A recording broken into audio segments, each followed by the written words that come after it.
Bueno, Argentina 2019, a pocos meses de iniciar una nueva década, la cuarta década, la más dramática. Estamos con Norma Morandini. Muchísimas gracias, Norma, por estar Gracias, aquí. Luciana, la invitación. Bueno, Norma, por supuesto, figura de dirigente política, periodista, ex periodista. No sé si seguís No, considerándote. al A ver. revés, yo digo que mi profesión, es decir, yo soy periodista, soy Bien, escritora. La política no puede ser nunca profesión, porque no se aprende, uno no va a la universidad y yo creo que es importante insistir en la vieja definición que tiene que ser un servicio claro. público, porque si no confundimos cargos con funciones y bueno, tiene que Bien. ver mucho con lo que vamos a conversar, ¿no? Bien, actual directora del Observatorio de Derechos Humanos del Senado de la Nación.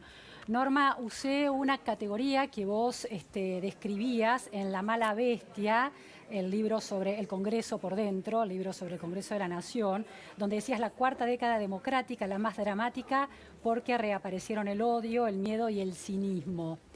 Nos estamos refiriendo a la década transcurrida entre 2010 y la actualidad. Esa es la cuarta década. Las PASO, ¿no? El resultado electoral de las PASO que convalida la fórmula presidencial que tiene a una protagonista, la expresidenta Cristina Fernández de Kirchner, una protagonista de esa década. ¿Te hace cambiar la lectura de cómo se percibe esta década donde el kirchnerismo ha sido tan central? No, yo creo y he trabajado mucho internamente para ser auténticamente democrática. Ujú. Entonces hay que respetar los resultados, lo que no quiere decir que me sorprenda, porque bueno, cuando digo la mala bestia, Ujú. yo fui testigo de un periodo donde el Parlamento se manejó a control remoto. He sido testigo de una década que en nombre de los derechos humanos, que son precisamente una concepción de paz, de derechos, de igualdad, porque esto es importante que se entienda. Los seres humanos, si nos sintiéramos iguales, si fuéramos respetuosos del otro, si actuáramos fraternalmente, no necesitaríamos de la normativa de los derechos Ujú. humanos. Los derechos humanos surgen precisamente de la crueldad, porque hubo nazismo, Claro. porque hubo terrorismo de Estado. Entonces, eso nos ha dado a los argentinos una idea que era ajena a nuestra tradición política, que es la democracia. Entonces, perturba que en nombre de los derechos humanos tengamos naturalizado esto que llamamos la grieta, porque si hay algo que nos devuelve, es decir, nuestra incultura ciudadana y Mm. democrática, es que no seamos capaces de respetar a los otros. Ujú. Y lo que creo que efectivamente fue dramática, porque hay una concepción de poder que descree de la idea de Ujú. ciudadanía. Es una cultura de tengo poder, consigo votos y con eso después hago lo que quiero. Cuando la democracia es exactamente al revés, porque somos iguales ante la ley, porque se define por la participación ciudadana, no solo por el voto. El voto es fundamental, que el ciudadano tenga información para que a la hora que él delegue su confianza para que tomen decisiones en su nombre, necesitamos tener prensa independiente, Ahora, necesitamos un sí, debate sí. que respete al otro y Norma, no que nos imponga la mayoría. me Perdón. surgen muchas Sí. preguntas. La primera tiene que ver con el resultado, como vos decías, una voluntad de hacer un análisis muy profundo de ese resultado de las PASO, porque lo que si uno concibe, como en algún momento lo analizabas vos a principios de este año, antes de las PASO, que la contienda electoral era entre dos sistemas o entre dos maneras de concebir el poder, una manera democrática y otra autoritaria. El resultado de las PASO te hace pensar que la sociedad argentina, y no ya la clase política, la sociedad argentina, no ha evolucionado todavía en una concepción democrática del poder. Sí, uno podría hacer esa lectura inmediatamente, que tiene una validez, pero creo que es un poco más complejo, porque yo creo que hemos fracasado todos. Primero, en relación a los derechos humanos, denunciamos la violación de los derechos humanos, pero no ha habido de parte de la política, de la educación, de los medios, de hacer una cultura de valores compartidos. La Ujú. democracia tiene que querer decir para todos lo mismo. No es solo la mayoría que gana y gobierna porque gana la mayoría. Hay toda una cantidad, una cantidad que hay que respetar. La Constitución ha incorporado tratados internacionales de derechos humanos. Eso nos ha dado un impulso democratizador. Ahora, si salimos a la calle o en la misma redacción o dentro de las mismas instituciones del Estado, muy poca gente sabe realmente que hay que cumplir con la ley, que la ley la sostiene jurídicamente una filosofía de igualdad que es la de los derechos humanos. Ahora, esa es una filosofía moderna, digamos, del iluminismo en adelante, en la historia de las ideas, ¿no?, que han moldeado la realidad. Pero de lo que se discute en las últimas décadas en América Latina y en otras regiones del mundo es que hay una democracia iliberal que pone en cuestión algunas de estas ideas, que las representaciones democráticas terminan siendo representaciones de poderes corporativos. ¿Cómo ves vos Bueno, eso? en Argentina claramente, porque cuando se dice pacto, yo siempre pregunto, ¿qué pacto? ¿Corporativo ¿Pacto o el pacto social, político? por ejemplo? Porque en las democracias los pactos, y se habla de los pactos de la Moncloa, cuando se ignora que en realidad los pactos de la Moncloa fueron un pacto político. El emisario del rey se encontraba con el emisario del Partido Comunista, que podría haber puesto en la época millones de personas en la calle, y sin embargo no, hicieron un pacto político en beneficio de la democracia. ¿Le estás cuestionando la idea de un pacto entre industriales, sindicalismo? Acá siempre que se escucha hablar de pacto social es sentar a los empresarios, sentar a los sindicalistas, y la política, que yo creo que es lo que se ha convertido hoy en lo que tendría que ser la solución, se ha convertido en nuestro problema. Claro. Porque si se tiene mayoría, como pasó con el kirchnerismo, se maneja el Parlamento a control remoto. La escribanía, la famosa escribanía. La escribanía, pero tampoco hemos erradicado. Si observas, por ejemplo, la cantidad de mujeres que se han incorporado, ¿por qué no se escuchan esas voces? Porque sigue habiendo como una obediencia partidaria. Hay una cultura política que yo creo que es lo que no hemos todavía democratizado. Eso es más allá del kirchnerismo, atravesando también yo otras creo coaliciones que a todos, y otras fuerzas políticas. Sí. Yo me digo a mí misma porque creo que hemos fracasado. ¿Qué nos ha pasado? O sea, 35 años de democracia, la clase política ha fracasado, decís vos. Todos hemos fracasado, todos. Yo me incluyo porque no hemos tenido en los medios, por ejemplo, uno viaja a México, prende la televisión y la Corte Suprema de Justicia tiene toda, es decir, haciendo no propaganda en el sentido marketinero, sino educación ciudadana de derechos. Siempre uno escucha educación ciudadana de derechos. Entre nosotros eso no existe. Pero México tiene serias deudas en términos de derechos y pero entre digo hombres y mujeres, por ejemplo. en términos institucionales, ¿cómo vamos a fortalecer nuestras instituciones si están vaciadas? Se llenan cargos, pero no se cumplen funciones. Norma, y algo que quería decirte, que es lo que a mí más, porque como llevo años hablando de esto, parezco odiosa. Yo creo que el marketing político es lo que ha herido a la política como al periodismo. ¿A qué llamas marketing político? Utilizar técnicas de mercadeo, las encuestas, vender candidatos como si fueran un detergente, que sea una mercancía. Entonces tenemos la gravedad de nuestro momento que vivimos y son todos lemas, Todo el mundo habla de la pobreza. Por favor, necesitamos saber ¿qué vamos a hacer? No puede ser que el dolor... ¿Hay un uso político de los indicadores de pobreza, decís vos? Yo creo que los indicadores de pobreza son un diagnóstico, pero yo no escucho a nadie que me diga cómo se va a resolver. ¿Se va a resolver con un criterio asistencialista o se va a resolver pensando que efectivamente tenemos que poner toda la energía en la educación, en dignificar? Esos son los derechos humanos. Tenemos igualdad porque lo que define lo humano es la dignidad. Necesitamos que el otro, la igual oportunidad del otro, ahora, no el pobrecito. Norma, 35 años de democracia, vos decís que la cuarta década es la más dramática cuando debió ser lo opuesto. Es decir, uno imagina que el reseteo de la sociedad argentina a partir del 83 implicó una mejora e implicaba, por lo menos la utopía, de una mejora evolutiva y gradual. Sin embargo, pasados 35 años en la cuarta década, vos sostenés que todo ha empeorado por ser la más dramática. No lo diría en esos términos. Creo que hemos retrocedido y creo que hay una bisagra que fue el periodo del kirchnerismo, con esta apropiación que se hizo de los derechos humanos y la tergiversación que hubo de apropiarse los derechos humanos, como si vos invocaras que habías sufrido o invocaras a los desaparecidos, eso te daba una autoridad política para imponerle al resto de la sociedad. Moral, ¿no? Yo creo que ahí es donde hemos, y por eso la tensión de la cuarta década. ¿Por qué casi terminando esta cuarta década, conocimos hace una semana, algunos días, las palabras de Horacio González en relación a la lectura, la valoración positiva que se podía hacer reinterpretando y revisando la historia de la guerrilla de los años 70? ¿Cómo analizás vos esas palabras llegado a 2019? Tocas un tema muy íntimo, claro. Y yo siempre digo que la intimidad es muy difícil ponerla públicamente. Muchas personas me llamaron para decirme, ¿por qué usted no responde? ¿Por qué no escribe a lo que dijo Horacio González?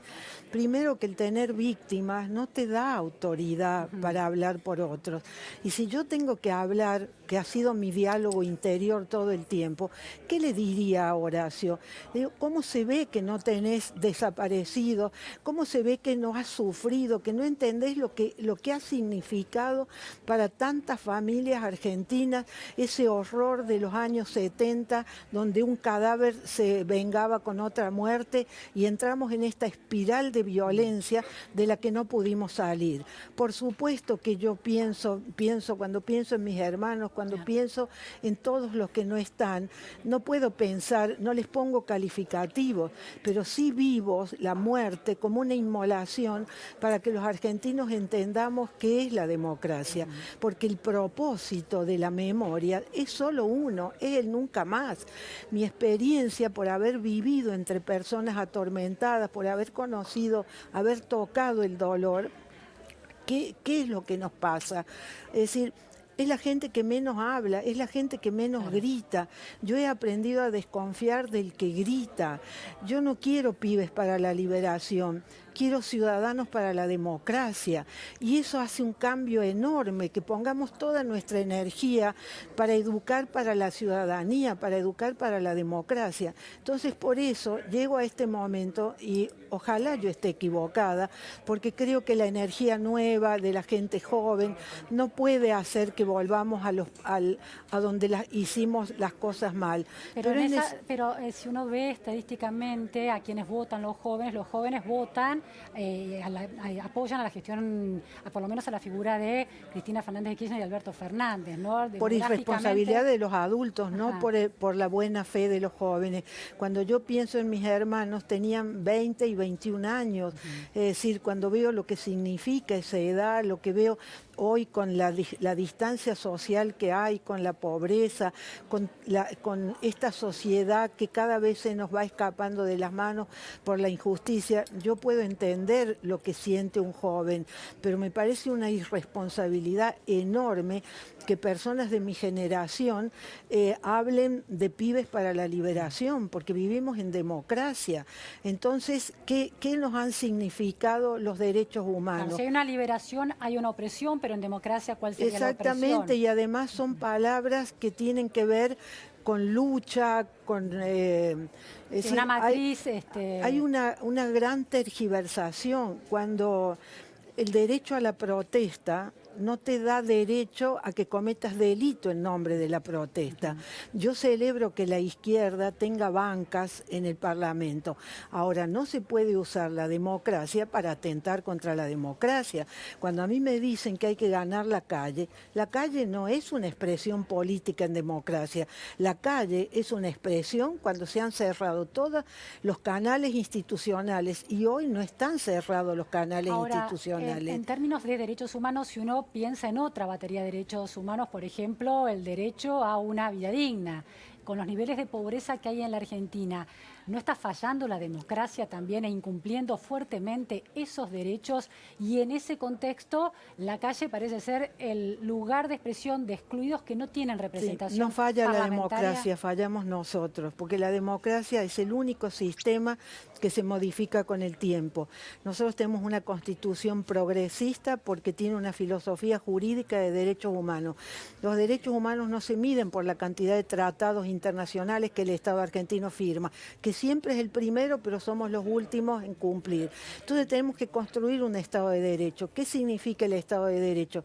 Es que toda esa normativa, que esa obligación que tiene el Estado argentino de garantizar salud, de garantizar vivienda, de garantizar identidad jurídica, que la gente tenga documentos, la protección de los derechos del niño, que no haya violencia contra las mujeres, todo eso está escrito. Falta que nosotros, la dirigencia, todos, es decir, participemos y entendamos qué tenemos que...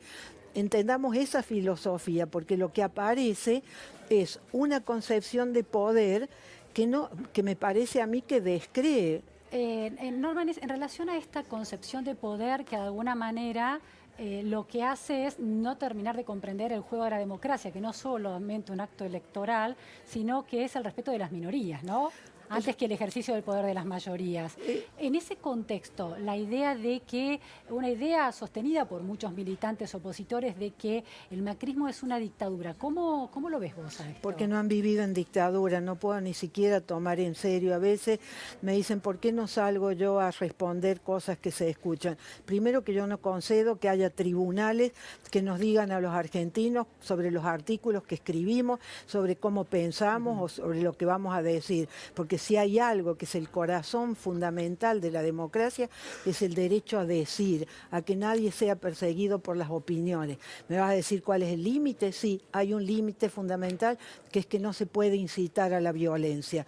De modo que esa cultura, que la debemos compartir todos, esto es lo que uno ve ausencia. ¿Que hay problemas en la democracia? Por supuesto, pero eso no invalida la idea de democracia, porque en el mundo, es decir, no hay otro sistema, es decir, cambia con el tiempo. Hay una afuera por fuera de democracia. No se decreta, claro. Hay que construirla, es un proceso. Por eso, lo que decías al inicio, yo creo que es una tensión muy saludable si no la negamos. Una sociedad que pulsa por la democracia y otra que todavía se niega a abandonar lo que significa esta concepción de poder, de creer que los votos son plebiscitos. Los votos no son plebiscitos. Esa idea es interesante. A ver, ¿qué significa que los votos sean plebiscitos? Que hay un dominio de la mayoría. La mayoría que invoca a la gente me votó y eso autoriza a que tome decisiones sin hacer participar el Parlamento. En el tiempo que yo fui legisladora, es decir, no podíamos, yo presidía la Comisión de Población y Desarrollo, que es la que le competen todos los temas de derechos humanos. Nunca me dieron quórum. Entonces, si se cancela la vida parlamentaria, ahora también está cancelada y es dolorosísimo. Los tiempos electorales es cuando tiene que estar el Parlamento abierto para que los grandes debates en beneficio de la ciudadanía, que es la que va a votar y va a decidir quién va a tomar decisiones en nuestro nombre. ¿Qué pasa? Hay griterío, no hay respeto, entonces ¿qué hace la ciudadanía? Cambia de canal, pasa a ver cualquier entretenimiento y estamos vaciando la democracia. Decía Hannah Arendt que cuando la ciudadanía no puede distinguir entre ficción y realidad, se le abre el camino al autoritarismo. Y me temo que en esto de que no conseguimos, es decir, no contribuimos a que la realidad sea más fuerte que la opinión. Ahora, todos tenemos derecho a opinar. Ahora, Norma, si parte de la sociedad considera a la otra parte de la sociedad antidemocrática y autoritaria, ¿cómo se produce ese diálogo necesario entre los ciudadanos y el otro es el enemigo? Tenemos que trabajar en beneficio de eso. Primero, que no hay que personalizar. Creo que tenemos que tener mucho cuidado. Uno puede defender las ideas sin ofender al otro. Si el otro es un igual, si los reconozco como un igual, tengo que tener la capacidad de escuchar lo que el otro dice y poner en duda lo que yo estoy pensando. Es todo un trabajo porque venimos de una cultura autoritaria, hemos postergado esa educación. En Colombia, que saben que tienen que construir paz después de tener tanta violencia, hay programas específicos para construir la conversación democrática, aprender a conversar. No puede ser que uno prenda la televisión en los que suponemos programas periodísticos son descalificaciones. Entonces, ¿qué ha ido matando la descalificación personal? Ha matado la idea, el argumento, que es el único lugar donde tienen que hacer un juego libre de las opiniones en beneficio de la ciudadanía. Norma, última cuestión. Bueno, tuviste experiencia como diputada y como senadora en el Congreso en la década pasada. Ese Congreso que vos viste funcionar y que decías que estaba muy disciplinado en relación a la decisión del Poder Ejecutivo, ¿tuvo algo de rosca política virtuosa e interesante o era un trueque de votos por favores? No, yo creo que hay una cultura política que atraviesa todos los partidos, es que me das, que te doy. Yo puedo hablar como hablo porque tuve una situación absolutamente atípica. Era la primera vez que los senadores por Córdoba no pertenecían al partido de gobierno. A mí nunca un gobernador me dijo, si vos no votás esa ley no pago los sueldos. No sé qué hubiera hecho en ese momento. Es decir, hay mucho de... La política es negociación. Entre nosotros todavía la política sigue siendo trueque. Estoy haciendo una gran generalización y cometiendo injusticia con muchísima gente en el Senado, que en la Cámara de Diputados, que tiene compromiso, que trabaja bien. Pero tenemos que empezar a decir cómo debe ser, no tenerle miedo al debe ser, porque tenemos una cultura ramplona del pragmatismo que te dice, y es así. Y es así, sí, pero no debe ser así, porque ese y es así nos ha dado este resultado. ¿No será que está en la hora de que intentemos que haya idoneidad, que las personas cumplan funciones, no que llenen cargos? Es decir, todo esto que parezco ingenua, pero bueno, si no hubiéramos fracasado, yo puedo hoy aceptar que me digan, como me dicen, sos un outsider, no entendés de política. Bueno, digo, pero hemos fracasado, seamos humildes y veamos por qué no intentamos de otra manera. Si no hay política, no hay democracia. Muchísimas gracias, Norma Morandini. Gracias a ti.